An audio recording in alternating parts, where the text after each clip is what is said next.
ஈரோடு மாவட்டம் ஓலப்பாளையத்தில் போராட்டத்தில் ஈடுபட்ட விவசாயிகளுக்கும் காவல்துறைக்கும் இடையே தள்ளுமுள்ளு ஏற்பட்டது. கூடுதல் தகவல்களை செய்தியாளர் மணிகண்டனிடம் கேட்கலாம். மணிகண்டன், முதல்ல விவசாயிகள் எந்த காரணத்திற்காக போராட்டத்தில் ஈடுபட்டனர்? அவர்களுக்கும் காவல்துறையினருக்கும் இடையே தள்ளுமுள்ளு ஏற்பட என்ன காரணம்?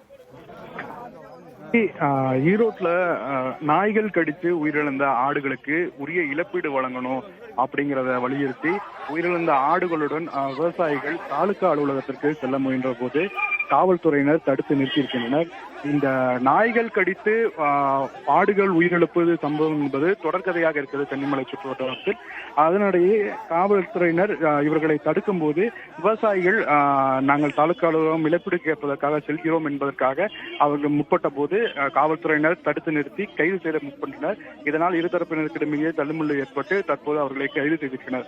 அதாவது ஈரோடு மாவட்டம் ஓலப்பாளையம் பகுதியில் தென்னிமலை பக்கத்தில் இருக்கக்கூடிய ஓலப்பாளையம் பகுதியில் சென்னியப்பன் என்கிற விவசாயியுடைய ஆட்டுப்பட்டியில் இன்று காலை 18 ஆடுகளை நாய்கள் கடித்து கொண்டிருக்கிறது. மேலும் 10 ஆடுகளை நாய்கள் கடித்திருக்கிறது. இந்த சம்பவம் என்பது தொடர்கதையாக சென்னிமலை சுற்றுவட்டார பகுதிகளில் தொடர்ந்து நடைபெற்று வருகிறது. இது சம்பந்தமாக வீட்டு வசதித்துறை அமைச்சர் இருக்கக்கூடிய முத்துசாமி அவர்களும் அந்த பாதிக்கப்பட்டிருக்கக்கூடிய விவசாயிகளை சந்தித்து இதற்காக உரிய இழப்பீடு பெறுவதற்காக முதல்வரிடம் பேசியிருப்பதாகவும் தெரிவித்திருந்தார். அது மட்டுமல்லாது இரும்பு கம்பிகளால் ஆன ஆட்டுப்பட்டியை அமைப்பதற்கான சோதனை முயற்சியாக ஒன்று செய்திருந்தார். இந்த பட்சத்தில் தான் இன்று அதிகாலை இந்த சம்பவம் என்பது நடைபெற்றிருக்கிறது. இதற்கு உரிய இழப்பீடு வேண்டும். இந்த சம்பவம் தொடர்ந்து நடைபெற்றிருப்பதால் நாய்களிடமிருந்து ஆடுகளை காக்க வேண்டும் என்பதை வலியுறுத்தி பெருந்துறை தாலுகா அலுவலகத்திற்கு செல்ல உயிரிழந்த ஆடுகளுடன் செல்ல முயற்சித்த விவசாயிகள் மற்றும் ஊர் மக்களை தடுத்து நிறுத்திய காவல்துறையினருக்கும் ஊர் மக்களுக்கும் இடையே தள்ளுமுள்ளு ஏற்பட்டு பிறகு காவல்துறையினர் அவர்களை கைது செய்து தற்போது தனியார் மண்டபத்தில் அடைத்திருக்கின்றனர்.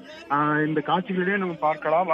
விவசாயிகள் மிகுந்த வருத்தத்துடன் தெரிவிப்பது என்னவென்றால், எங்களுக்கு வாழ்வாதாரம் என்பதே ஆடுகளை வைத்துதான். இந்த ஆடுகள் உயிரிழப்பது என்பது மிகுந்த சோதனை ஏற்படுத்தி இருக்கிறதாகவும் தெரிவித்திருக்கின்றனர். இழப்பீடு வேண்டும், அதற்கு அரசாங்கம் உரிய அங்கீகாரமோ அல்லது உத்தரவாதம் வழங்க வேண்டும் என கோரிக்கை வைத்திருக்கின்றனர். இதுதான் நடந்திருக்கு. விவரங்களுக்கு நன்றி மணிகண்டன்.